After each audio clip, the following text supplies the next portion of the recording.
Salut les jeunes, salut mon jeune, j'espère que tout va bien chez vous. Alors on se retrouve un petit peu au hasard, sans débrief à faire, sans avant-match à faire, pour le moment en tout cas. Mais j'étais en train de penser au PSG, comme bien souvent. Et il y a des choses qui vont pas, faut être honnête. Et il y a des choses que j'ai dit moi-même, dans lesquelles je suis pas totalement d'accord à force de réfléchir. Donc je voulais partager ça avec vous et ceux qui m'écouteraient. N'hésitez pas à me dire hein, si vous êtes d'accord avec ce que je raconte ou si je raconte des conneries, tout simplement. Mais déjà, je voulais commencer par rapport à ce que je disais par rapport à Ramos. Et je reste concrètement toujours d'accord avec mon idée. Parce que si tu prends Skriniar, qu'il n'y a pas de surprise au dernier moment avec le PSG, ils sont capables de tout. Mais si Skriniar vient bien au PSG, qu'on a nos titulaires en puissance, en défense centrale, etc., que tu alloues ton budget dans les transferts à d'autres postes et que du coup, la solution de facilité, c'est de faire remplir Ramos sur une année, je trouve pas ça déconnant, je trouve pas ça choquant. Pour faire du banc, pour faire de la rotation, pour faire souffler les autres, tout ça, c'est pas déconnant du tout. Malgré son âge, il a quand même un certain niveau, hein. On va pas se mentir, pour la Ligue 1, ça devrait en tout cas être largement suffisant. Donc, faire empiler Ramos d'une saison pour pas courir après un défenseur central et garder ton budget pour ailleurs, c'est pas déconnant. Messi, j'attendais justement le match aller-retour contre le Bayern en Ligue des Champions pour me faire une sorte d'avis final, même si j'étais plus dans le sens de ne pas le prolonger. Donc, tout Messi qu'il est, l'image au niveau marketing, hein, les ventes de maillots, les sponsors, tous les contrats que tu décroches parce que tu as le nom de Messi qui est lié au PSG, etc. Tout ça, c'est bien. Ça nous rapporte même plus d'argent que ça nous en fait perdre, sûrement. Mais au bout d'un moment, on est un club de foot et le sportif, ça doit passer en premier. Et là, je suis désolé. On savait quand il est venu, c'est pas un joueur qui va courir, mais il a l'âge. On sait quand on l'a pris, quand on l'a signé, que c'était pas le Messi d'il y a 10 ans. Et après, attention, je ne veux pas aller trop vite. Comme je le disais dans une vidéo précédente, si Messi, tu le fais pas prolonger, faut que tu recrutes intelligemment derrière parce qu'il y a quand même des apports statistiques au niveau des passes décisives, du nombre de buts, etc. On peut pas dire le contraire, il y a un apport statistique. Donc, si tu évacues Messi, il faut le remplacer correctement. Comme dit Maria quand il est parti, on ne l'a pas remplacé. Alors d'accord, je suis d'accord avec ce qu'on me dira si on me dit on a recruté Solaire, on a recruté Ekitike, etc.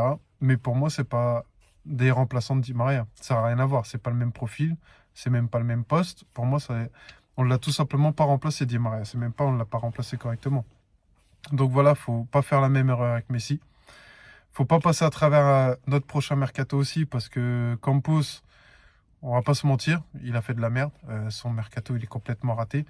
Les seules choses intéressantes qu'on a, ça venait pas de lui, hein, c'était son compère qui l'aimait bien tailler, mais en attendant, c'est son compère qui a fait du meilleur travail. On va pas dire du bon travail non plus, mais qui a fait un meilleur boulot que lui. Donc voilà, Campos va être attendu au tournant et à juste titre, parce que pour moi, il est complètement passé à travers. J'ai vu ce qu'il avait fait dans les autres clubs, hein. Il a fait du bon travail, etc. Mais c'était des clubs avec moins d'attentes. Donc, est-ce que on l'a pas vu trop haut, trop beau? Peut-être. Je sais pas. J'ai pas envie d'être mauvais, mais franchement, moi, Campos, en tout cas, ça me fait pas rêver. Et son mercato, là, ne me fait pas rêver. La situation dans laquelle il est directeur sportif d'un autre club. Et chez nous, il est en conseiller d'intérim, je sais pas quoi, ce qu'ils nous ont sorti. Ça me fait pas rêver, cette situation-là non plus. Donc c'est compliqué et ça va être compliqué à mon avis. Pour en revenir à Messi, Messi, pour moi, il faut l'évacuer. Ça y est, il faut arrêter de tergiverser, il faut arrêter de réfléchir pendant 100 000 ans. Tu dois dégraisser ta masse salariale de 30% si tu veux pas te manger la grosse amende qui te pend au nez là. Donc Messi, déjà, c'est un gros salaire. Et quand on regarde les classements des masses salariales des clubs en Europe, le PSG, on est en première position, mais avec de l'avance, hein. Là, pour une fois, on a gagné. Ah, il n'y a pas débat. Non, mais j'en rigole, mais c'est totalement ridicule parce qu'au final, avec ta masse salariale, tu te causes des problèmes, tu peux pas recruter correctement, tu as du mal à évacuer. Tu as donné des contrats à des mecs, à Juan Bernat, 8 millions pendant les croiseurs. Enfin, c'est plein de petites choses. Et ça a toujours été comme ça, hein, depuis QSI au PSG. Tu donnes des salaires mirobolants aux mecs.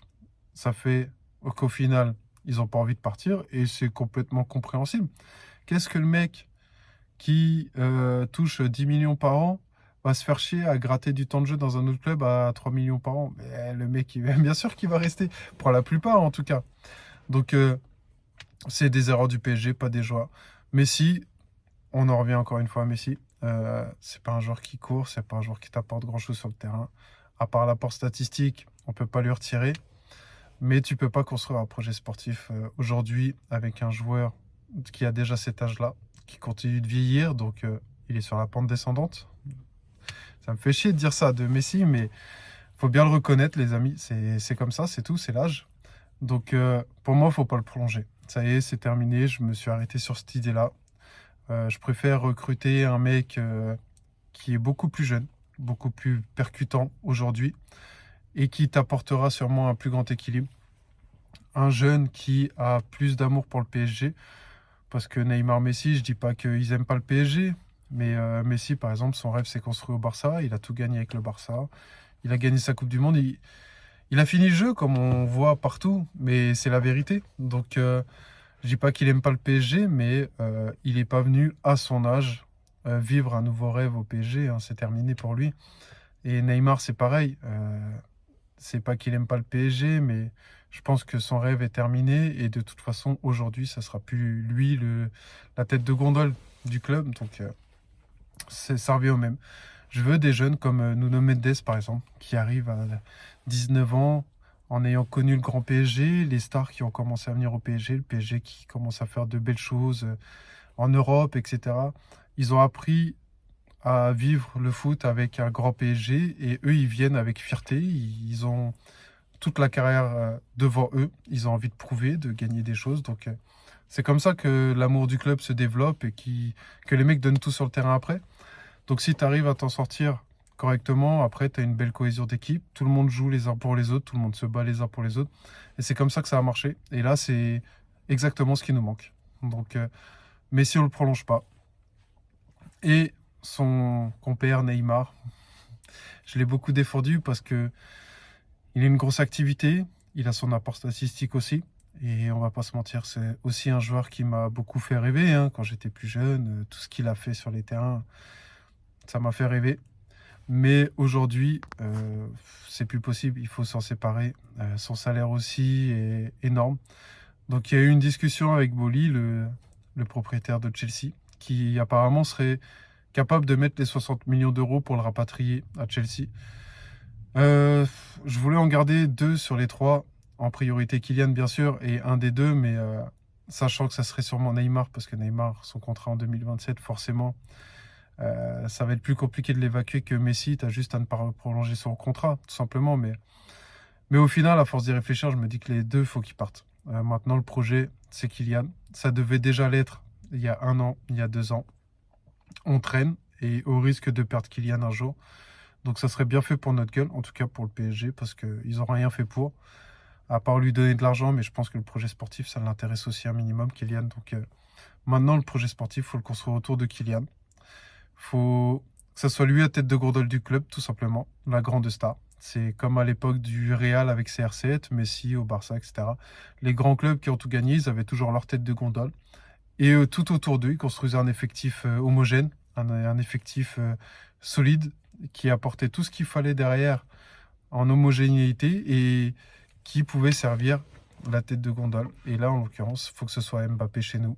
Il faut que ce soit lui, la grande star. Et autour de lui, on construit un effectif solide, un effectif logique, intelligent, tout simplement. Il n'y a pas besoin de chercher midi à 14h. Il faut faire un truc logique. Il faut arrêter de prendre des joueurs moyen bon ou empiler les grosses têtes de marketing et je pense qu'on va s'en sortir. Et parce que la phrase de Mbappé, encore une fois, on va bien, faut qu'on mange bien, faut qu'on dorme bien. Je pense que c'était pas anodin comme à chaque fois qu'il parle. Quand on lui posait la question de ce qu'il attendait de la Ligue des Champions, quand il nous répond que les autres se sont renforcés et nous, va falloir qu'on y aille avec nos armes. Il y en a pas mal qui se sont offusqués de sa phrase, mais en attendant, qui peut lui donner tort aujourd'hui?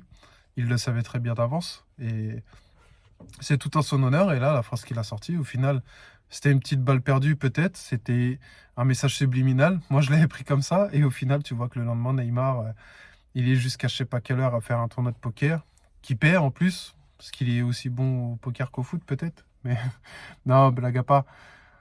Le mec perd son tournoi, du coup, il se rasserait un autre direct derrière. Il se qualifie pour le suivant. Il termine sa nuit au McDo. Euh, faut que ça dégage du club, tout simplement. Ça y est, faut arrêter. Si le mec il a plus envie d'être footballeur, bah autant qu'il ait plus envie d'être footballeur dans un autre club. Il fait ce qu'il veut ailleurs, mais ça y est, au PSG, j'en ai ras le cul. J'en ai ras le cul, moi, de ces situations-là. Donc, Neymar, pareil. Et là, au moins, tu dégraisses ta masse salariale. Tu peux te permettre d'aller chercher d'autres joueurs. Tu peux proposer du salaire. T'auras pu le faire play au cul. En fait, quand j'y pense, j'ai l'impression que ça pourrait tellement être simple, sans être dans un délire PlayStation. Hein. PlayStation, c'est facile, tu achètes les joueurs que tu veux, tu construis l'effectif que tu veux, mais il y a plein de pépites à chaque fois à aller chercher, mais on a les mains liées, on peut rien faire. Donc là, prochain mercato, Messi, il faut pas qu'on le prolonge. Sergio Ramos, j'accepte. Et Neymar, faut que ça dégage aussi. Voilà, tout simplement. Et là, peut-être que en faisant un tri correct, un projet sportif correct, peut-être que Mbappé, on se posera moins de questions déjà sur ses futures prolongations. Parce que le jour où on va le perdre, ça va bien nous faire mal. On va perdre un projet sportif qui aurait pu peut-être nous apporter quelque chose. Et ça sera bien fait pour notre gueule, c'est tout. Donc voilà les amis, je sais pas ce que vous en pensez de tout ça. Mais aujourd'hui, pour moi, je pense que je vais rester sur cette idée-là. Parce que j'ai beau me retourner le cerveau, je vois pas comment on peut s'en sortir autrement. Voilà les amis. Je voulais dire autre chose, mais j'ai tellement d'idées qui fusent dans ma tête. J'ai pas envie de m'enregistrer pendant des heures et des heures à chaque fois. Donc, du coup, je prends pas le temps de réfléchir quand je parle. Et, et au final, mes idées partent, mes idées fusent. Et tant pis, on en reparlera peut-être dans une prochaine vidéo. Mais voilà, j'ai fait à peu près le tour. En tout cas, bah, Mbappé toujours à les paris. Et Neymar, Messi. Je suis désolé, mais c'est comme ça. Les amis, on se retrouve du coup pour l'avant-match, pour la prochaine vidéo qui sera contre Lille. On espère voir un PSG qui va continuer sur la lancée du dernier quart d'heure contre le Bayern. En tout cas, en attendant, prenez soin de vous. Allez, Paris. À bientôt.